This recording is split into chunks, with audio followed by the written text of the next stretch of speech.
Welcome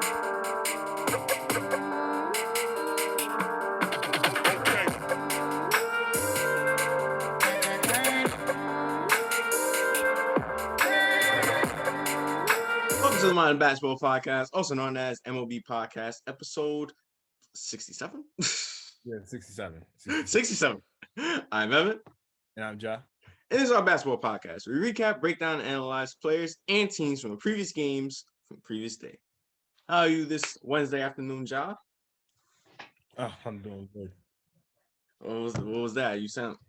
Was that a sigh of relief or a sigh of exhaustion? It could be a little bit of both. It could be a little bit of both at times. That's just how life is, you know. Like you're gonna get frustrated, you're gonna get exhausted, you're gonna get tired, and then but you're gonna also feel good. You know, it's just life. It's just life. You right about that. You are right about that.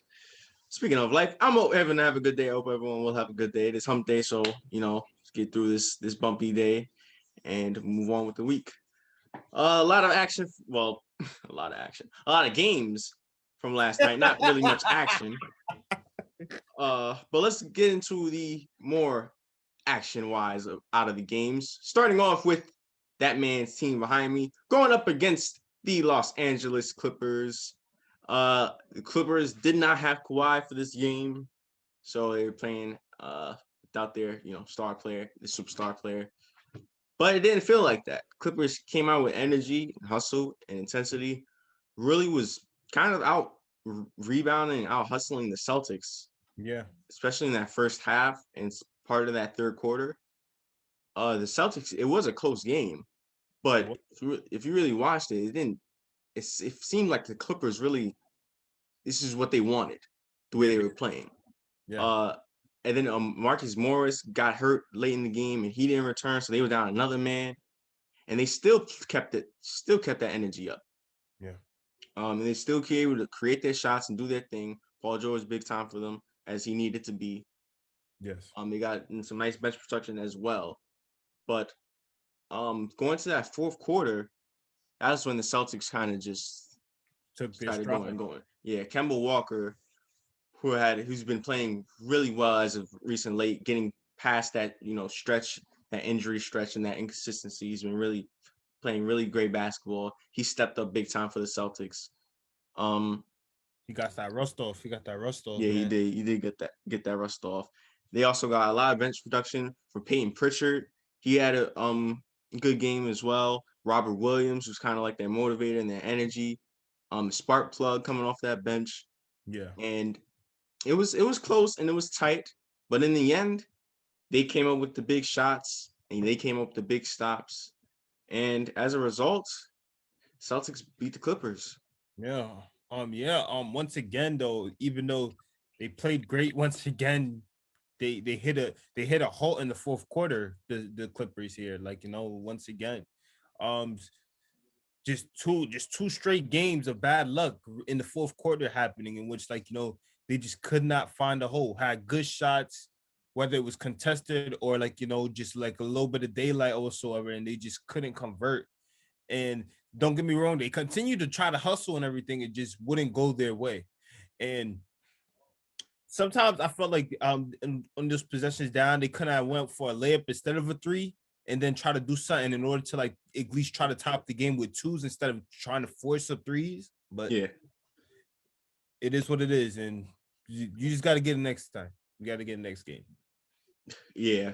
I don't know. The Clippers got to get better with their fourth quarter offense. Yeah. They've really struggled, and they sometimes limited ball movement and a lot of either sometimes too limited ball movement or too much passing. Yeah. And there's no middle ground. Exactly. You know what they need to do? Because their system it fits so well. Why aren't they still working in the mid-range area? I feel like they need to take advantage more of the mid-range area like they've been doing this whole season. Yeah, you're right. Instead of always trying to freaking focus on the perimeter and attacking, I was like, the paint's gonna get clogged up in important games like that. You know that people are going to, that 3-point shoot is a necessity now in this game. So everybody going to try to close up a three. They try to work around the mid-range and the mid-range area near the baseline or something like that too, and try to create something from there. Yeah, and now that you said that, I do notice that they really do get caught up sometimes trying to shoot the three a lot, which a lot of teams do. And the Clippers, that can be a part of the game. You do have 3-point shooters on your team, but that's not your main focus that you use to create your offense. Exactly. So I'm in agreement with you on there. They should really rely on more on their mid range instead of just trying to just pull and pull and pull. Yeah. Um, but going back to the Celtics, talk about the Celtics real quick. Um, I feel like they are trying to really get out of that slump that That they've bad. been in, that inconsistent slump that they've been in, and Kemba Walker's been doing a great job himself getting out of his own. Yeah. As I mentioned, he's been playing really well, like the Kemba of old. And I love to see when he's aggressive. I love seeing when he's confident and he's being consistent and he has his rhythm going for them. Because when he's like that, it's really hard to stop the Celtics. They really win when he's playing that well. Exactly. He's the leading force, I say. I know Tatum and Brown are the stars, but like when Walker, who's been an elite scorer in this league for a good amount of time, even before Tatum and Brown even touched the scene, his impact, you see the impact he has, even though Charlotte sucked. But like you seen the impact he has. Like you know what I mean. So it's just this doesn't surprise me. Yeah, the Celtics, he starts to catch his own stride, and the Celtics are just starting to find their ways out of this deep hole that they was in for part of the season. Yep. As a result, the Celtics do beat an undermanned Clippers team, but great fight and great effort by the Clippers team nonetheless. And the Yep. Celtics currently on a 3-game winning streak. All right, going to the last game of the night, featuring the Phoenix Suns and defending champions Lakers, and this was it was a weird and funny game. um, I guess we should go to the third quarter. Yes, yes. Just go Yeah, to let's just skip to the third quarter. The first half basically, the Suns got an advantage towards the end of the second half, yeah. but it was still within the Lakers' grasp. That third quarter, a lot of tension, a lot of friction. I believe Frank Vogel got a technical foul. Uh, LeBron got a technical foul. Devin Booker got two technicals within like 5 seconds and got ejected. It was really weird. It was crazy. I don't know what the problem was. I don't know. These refs got upset. If you look back at the play and show the play in which he got ejected, Yeah. Devin Booker, I guess he was upset with the foul call that was called on LeBron. That was called on one of the Phoenix Suns, and he went to argue. They teed him up, and he might have said something. I don't know what he said, if he did say anything. Then he bounced the ball to the other official, and then another official gave him a tech for that. And as a result, he's out. He's out of there. That's it. Goodbye. See you in the locker room. Hey man. I don't know what was going on. Hey man, look at you gotta respect the referees, right? Because like they're an integral part of the game, but you got they got too much power in their hands. They just got so much power in their hands that if they feel like they would take anything that's a little slight towards them. They would take anything as a little slight towards them. They will be ready to blow that whistle, tee you up. We'll see if maybe Devin Booker did say anything to get ejected. Yeah, Maybe he did because everyone doesn't have a mic on them. You yeah, didn't hear what was said on the court, and that can make a huge difference. But man, those just came out of nowhere coming into that second half. exactly. Um, but as a result, that did not stop the Suns from playing their way of basketball. The Suns really stepped up in terms of their effort and their defensive play. The bench really helped them out. Yeah, In terms of this game. let's see, Dario Saric had a big night. I believe his season high. Nader was big time for them. Cam Johnson as well. And of course, Chris Paul doing his thing, floor general and all, managing the floor, keeping the morale high with Devin Booker out. Yeah. And the Lakers, they tried to get back to this game with, I think Caruso got hurt as well, and he didn't return. Yeah. And Kuzma didn't play. So they were undermanned already. Yeah. But they still kept it within the game. LeBron did everything he could, and caught a Schroeder as well.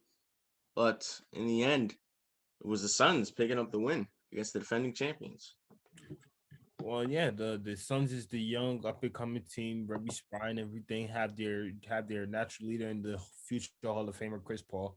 While the Lakers got a goat who's basically washed at this point. Let me stop. So Wash King, Okay. who had 38. Yeah. But yeah, it was a great competitive battle from the beginning till end. But the Suns just had the advantage this night. That's all. Yeah, but I was impressed at how the Suns was able to keep that play even with Devin Booker out. Yeah. That shows that they really are a different team from when they were last year, Yep. and you can tell. Not even Uh, past year, the past seasons. yeah, I mean they're having the best start since what I think 2013, 2014 season. Well, yeah. Mm-hmm. When they had Dragic and Bledsoe in Rocket. them. Yeah, and Thomas, yeah. Yeah, but I was really impressed with how they play. I was really impressed with how their bench stepped up for them when they needed them. Obviously, once your star player, something happens, whatever, when your star player is out, you need some other pieces to step up. Yeah. And in this turn, it was the bench, along with the starters who did their thing. Of course, Mikal Bridges and DeAndre Ayton, but Dario Saric Yeah, yeah. was really big time for them, and that's what they needed to get this win. Yeah. Yeah, he's a talented guy. I remember when he used to play in Philly. Like, I'm not surprised Yeah. about the things he could do on the court. Yep. As a result, the Suns do beat the Lakers, and in the last 18 games, the Suns are 15-3. And with that win, the Lakers lost to them, and the Clippers lost. The Suns are now second behind the Jazz in the Western Conference. What a weird thing time we in, huh? Yep. It is crazy. It is crazy. All Over right. that. I mean, they are my dark horse, so do me proud, Yeah, Phoenix. they are your dark horse. They Do are your me dark horse. proud. All right. Uh, other games were played last night. Not much of them were very entertaining, but they were played. Were there Yeah. any that you would like to talk about?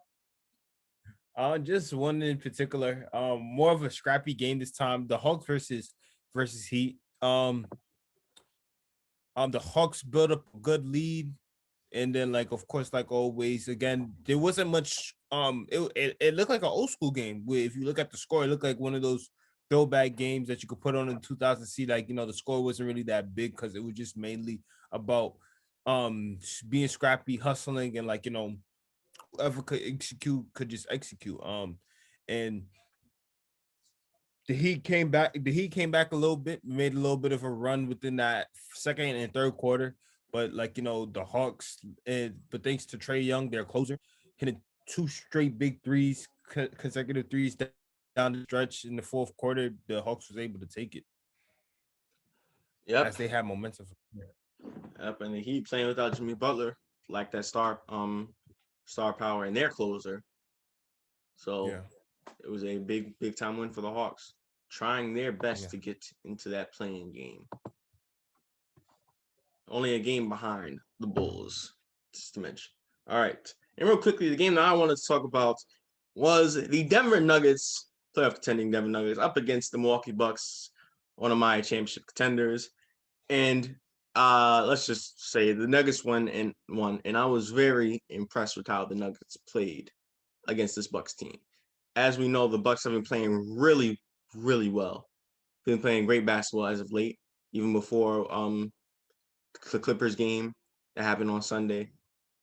And Yeah. the Nuggets just came out and really in that second half,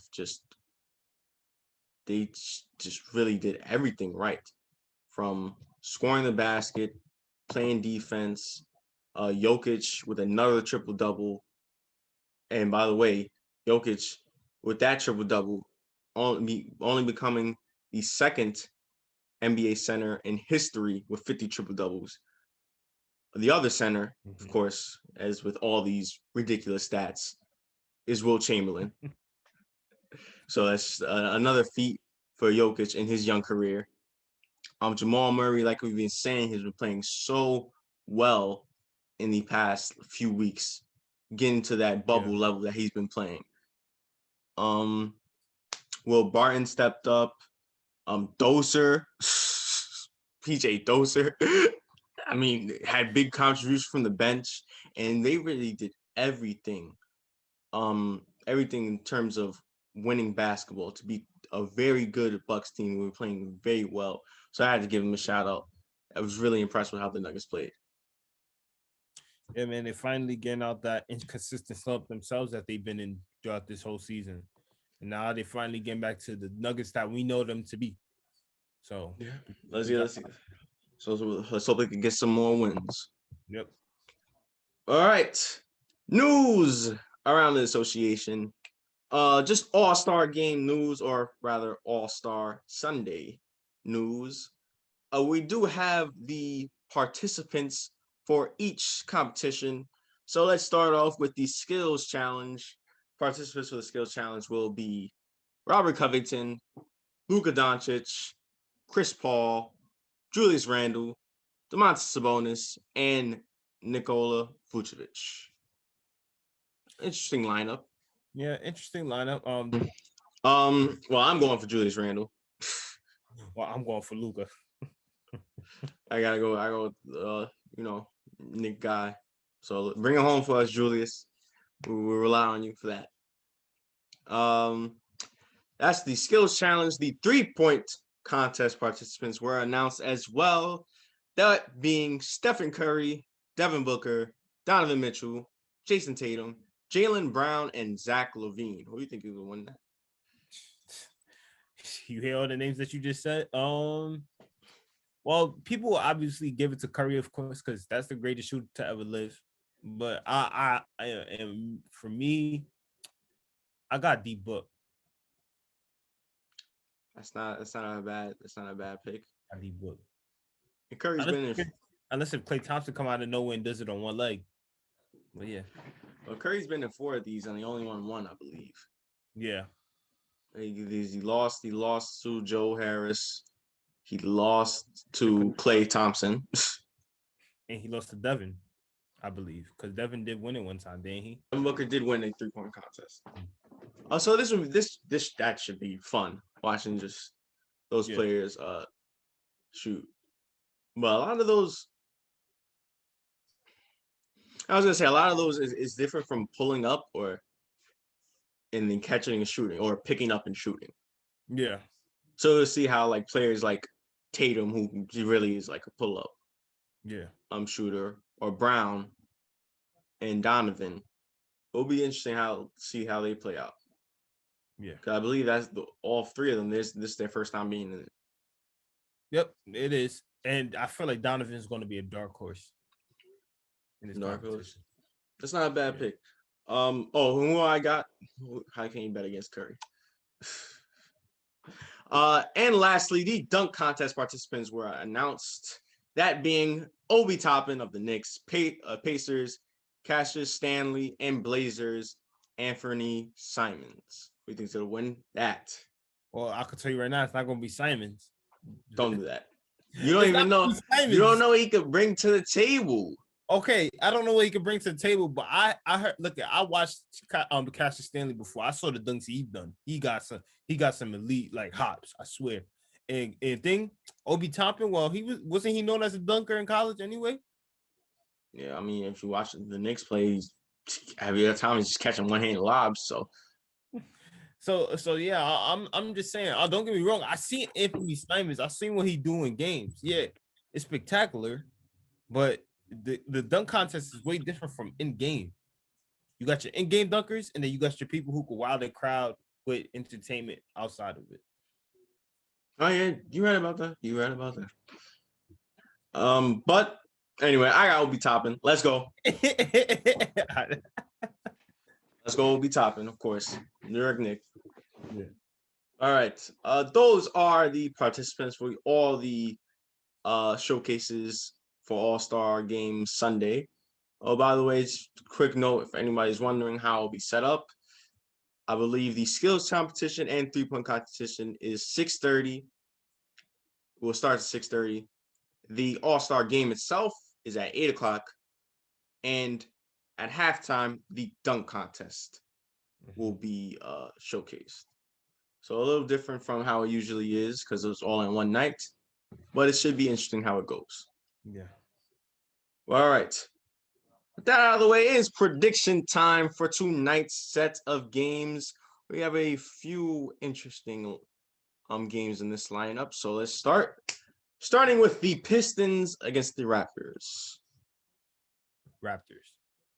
Raptors. The Pacers against the Cavs. Pacers. Pacers. The Jazz against the 76ers. Sixers. Sixers as well. The first primetime game of the night should be an interesting one. ESPN 7:30. It is the Brooklyn Nets against the Houston Rockets. James Harden's return to Houston. Well, come on now. It could return. The way the Rockets have been playing has been abysmal. I got the Nuts. Oh, you're right. The Rockets are on a 12-game winning streak. But what else could you ask for if this to break this winning streak is to win against the Brooklyn Nets? Having them having James Harden on that side. Wouldn't that be satisfying? Yeah, it would be. It would be. Yes, Yeah, it would be, but it's not gonna happen. I got the Nets. I think you said a winning streak. I said winning streak. Oh, sorry, losing streak. The Rockets are on a 12-game losing streak. That man is on a 12-game losing streak. His team is on a 12-game losing streak. Just to put it out there. Put emphasis. Yeah, put emphasis. The Hawks or the Magic? Hawks. Magic. The Hornets or the Timberwolves? I'm gonna pick the Wolves, the T Wolves with this. I'm gonna pick the Hornets. The Bulls or the Pelicans? Pals. Pelicans. The Thunder or the Mavericks? Mavericks. Mavericks. The second primetime game of the doubleheader, ESPN 10 o'clock. The Golden State Warriors, Steph Curry, up against the Trailblazers of Portland, Damian Lillard. What you got? I got the Warriors. Warriors. I got the Blazers. Because Dame always go crazy against the Warriors in the regular season. And lastly, the Lakers or the Kings? The Lakers. The Lakers. All right. I think it's time to wrap things up. Any final thoughts? No. It should be fun watching that man's return to Houston. Maybe their reaction. I know there's not that many fans in the crowd. I believe they are going to retire his jersey. Yeah. Actually. Number 13. They should. Get it out the way. Get it out the way now. Oh, yeah. And he's deserving of it. James Harden has done a lot for that team on and off the court.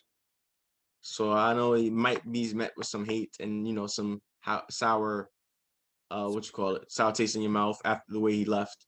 By the end of the day, he really put Houston on the map. Houston hasn't been this live since Hakeem, even more than T-Mac and Yao.